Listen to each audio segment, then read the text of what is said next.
Morning friends, केफ study channel में आपका बहुत बहुत स्वागत है। आज का जो मेरा वीडियो है वो बाल मनोविज्ञान पर आधारित है, जिसका मैं पार्ट 2 रिलीज़ कर रहा हूँ।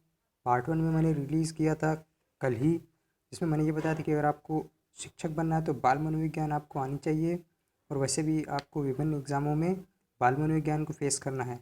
आगे चल के आपको बच्चों को पढ़ाना है तो आपको बाल मनोविज्ञान आना ज़रूरी है। और वीडियो शुरू करने से पहले मैं आपको ये बताना चाहता हूँ कि अगर आपको वीडियो पसंद आए तो इसे लाइक करें और प्लीज़ मेरे चैनल को सब्सक्राइब करें। आपके लाइक और सब्सक्राइब से हमें बहुत सारा मोटिवेशन मिलता है और हम अगली वीडियो बनाने में काफ़ी मेहनत करते हैं और हमें अच्छा लगता है।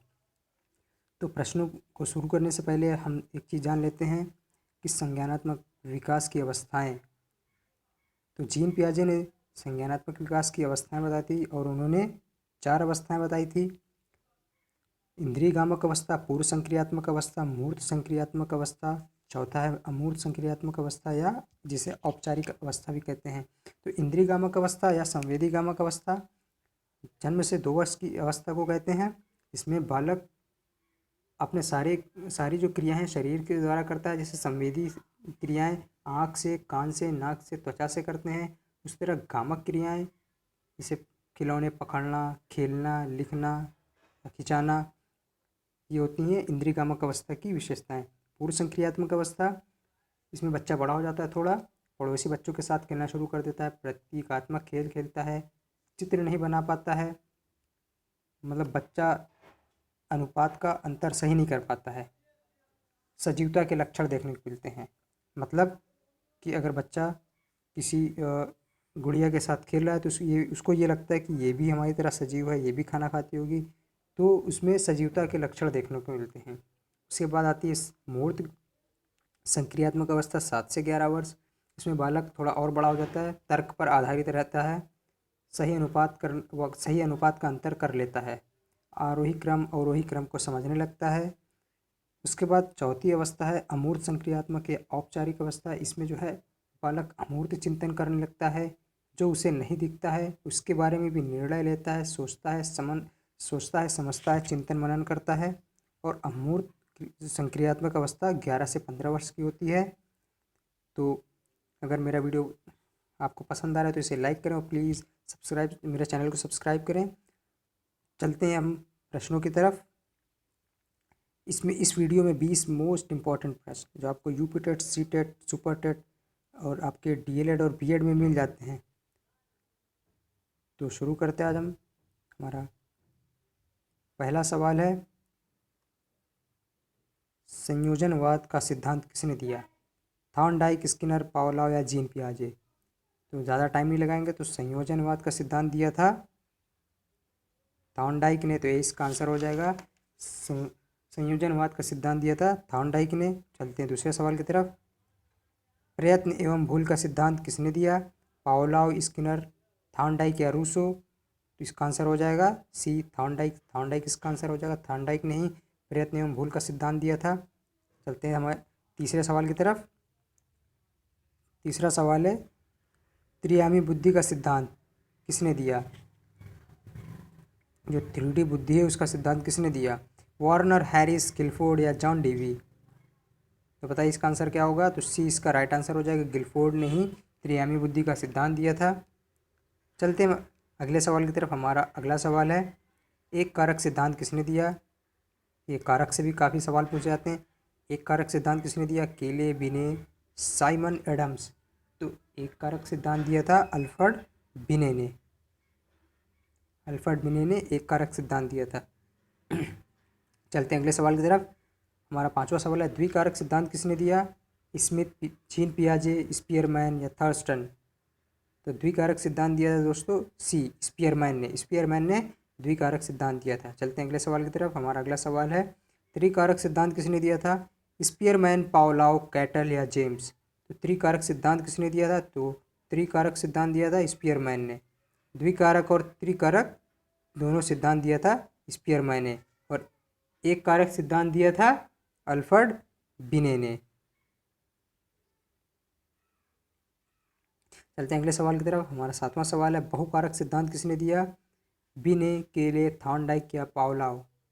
तो बहुकारक सिद्धांत दोस्तों दिया था थॉर्नडाइक ने, तो सी इसका राइट आंसर हो जाएगा। चलते हैं अगले सवाल की तरफ। हमारा अगला सवाल है, समूह कारक सिद्धांत किसने दिया था? समूह कारक सिद्धांत केले, थर्स्टन, स्पीयरमैन, मैकडूगल या आर्मस्ट्रॉन्ग? तो समूह कारक सिद्धांत दिया था दोस्तों केले और थर्स्टन ने। इसमें मुख्य रूप से थर्स्टन का नाम आता है, इन्होंने केले की सहायता से समूह कारक सिद्धांत दिया था, तो ये इसका राइट आंसर हो जाएगा। चलते हैं अगले सवाल की तरफ। हमारा अगला सवाल है, संबंधवाद का सिद्धांत किसने दिया? संबंधवाद का सिद्धांत किसने दिया? अरस्तु, सुकरात, प्लेटो या थॉर्नडाइक? तो संबंधवाद का सिद्धांत दिया था दोस्तों थॉर्नडाइक ने। थॉर्नडाइक ने कम से कम 7 से 8 या आगे 10 सिद्धांत करीब दिए हैं। तो थॉर्नडाइक का सिद्धांत बहुत ही इंपॉर्टेंट है, इसी में से बार बार पूछा जाता है, तो आप लोग इसको याद कर लीजिएगा। तो चलते हैं अगले सवाल की तरफ। अधिगम का बंध सिद्धांत किसने दिया? अधिगम का बंध सिद्धांत किसने दिया? कोहलर, कोहलबर्ग, मैक्स वर्दिमर या थॉर्नडाइक? तो बताइए इसका आंसर क्या होगा? तो अधिगम का बंध सिद्धांत दिया था दोस्तों डी, थॉर्नडाइक ने, तो सी डी इसका राइट आंसर हो जाएगा। अधिगम का बंध सिद्धांत थॉर्नडाइक ने दिया था। चलते हैं अगले सवाल की तरफ। हमारा अगला सवाल है 11वां सवाल, गिरोह या गैंग वाली अवस्था किसे कहते हैं? गैंग एज किसे कहते हैं? किशोरावस्था, बाल्यावस्था, शैशवावस्था या इनमें से कोई नहीं? तो गैंग एज होती है दोस्तों बाल्यावस्था। जब बाल्यावस्था होती है तो बच्चे ग्रुप में चलते हैं, इसे ही गैंग एज कहते हैं। 12वां सवाल है, मनोविज्ञान के जनक हैं? मनोविज्ञान के जनक कौन है? प्लेटो, सुकरात, एडम्स या अरस्तु? तो मनोविज्ञान के जनक, बताइए इसका आंसर क्या हो जाएगा? मनोविज्ञान के जनक है डी, अरस्तु। अरस्तु इसका राइट आंसर हो जाएगा। मनोविज्ञान के जनक अरस्तु हैं। 12वां सवाल है, बाल मनोविज्ञान के जनक, ये क्वेश्चन डिफरेंट है उससे, तो उसमें मनोविज्ञान पूछा था, इसमें बाल मनोविज्ञान के जनक हेरोडोटस, शेर सिंह, स्टोक्स या पेस्टालॉजी? तो बाल मनोविज्ञान के जनक है दोस्तों टी, पेस्टालॉजी। पेस्टालॉजी इसका राइट आंसर हो जाएगा। चलते हैं अगले सवाल की तरफ। शिक्षा मनोविज्ञान के जनक हैं पावलोव, स्किनर, थॉर्नडाइक या वॉटसन? तो शिक्षा मनोविज्ञान के जनक कौन है बताइए? तो इसका सी इसका राइट आंसर हो जाएगा, थॉर्नडाइक। शिक्षा मनोविज्ञान के जनक थॉर्नडाइक हैं। चलते हैं 15वें सवाल की तरफ। हमारा अगला सवाल है, आधुनिक मनोविज्ञान के जनक? तो मनोविज्ञान से बहुत सारे क्वेश्चन आपको पूछे जा रहे हैं। आधुनिक मनोविज्ञान, शिक्षा मनोविज्ञान, बाल मनोविज्ञान या सिर्फ मनोविज्ञान? तो बहुत ही इंपॉर्टेंट क्वेश्चन है दोस्तों। तो आधुनिक मनोविज्ञान के जनक हैं विलियम वुंड, जीन पियाजे, कोफका या विलियम जेम्स? तो डी इसका राइट आंसर हो जाएगा, विलियम जेम्स आधुनिक मनोविज्ञान के जनक हैं। चलते हैं हम अपने अगले सवाल की तरफ। शिक्षा या शिक्षण एक द्विध्रुवी प्रक्रिया है, किसने कहा? वॉटसन, मैकडूगल, जॉन एडम्स या जॉन डीवी? तो शिक्षा या शिक्षण एक द्विध्रुवी प्रक्रिया है, ये कहा है आपका जॉन एडम्स, तो सी इसका राइट आंसर हो जाएगा। द्विध्रुवी प्रक्रिया है, जॉन एडम्स ने कहा था।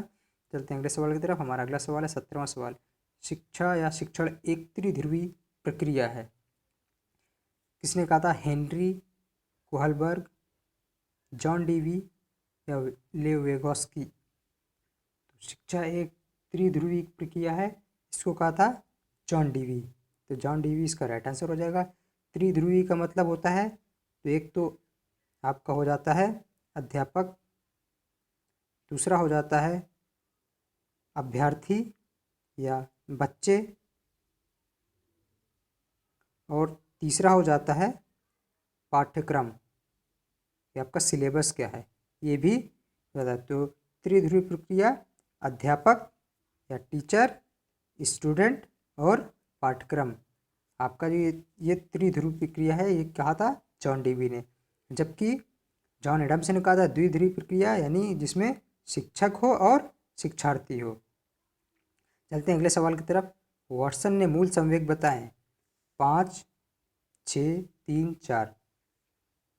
तो वॉटसन ने मूल संवेग बताएं दोस्तों 3, और ये 3 मूल संवेग कौन कौन से हैं? भय,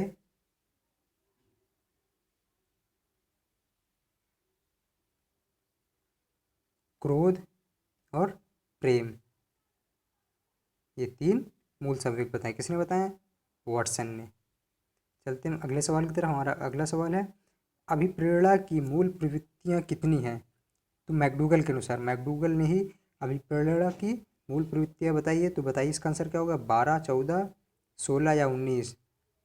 तो बी 14 इसका राइट आंसर हो जाएगा। अभिप्रेरणा की मूल प्रवृत्तियाँ हैं और ये 2019 के यूपी टेट या सी टेट में पूछा गया सवाल है। चलते हैं लास्ट सवाल की तरफ हमारा। शिक्षण प्रक्रिया में कितने चर हैं, 2, 3, 4 या 6? इसका सोच के आंसर दीजिए, बहुत ही अच्छा सवाल है। तो शिक्षण प्रक्रिया में 3 चर होते हैं, वही हमने बताया था कि स्टूडेंट और टीचर और सिलेबस आपका, शिक्षण शिक्षक, शिक्षार्थी और सिलेबस आपका। तो थैंक यू। अगर आपको मेरा वीडियो पसंद आए तो प्लीज़ इसे लाइक करिए और प्लीज़ मेरे चैनल को सब्सक्राइब करें। आपके सब्सक्रिप्शन से हमें बहुत सारा मोटिवेशन मिलता है। Thank you.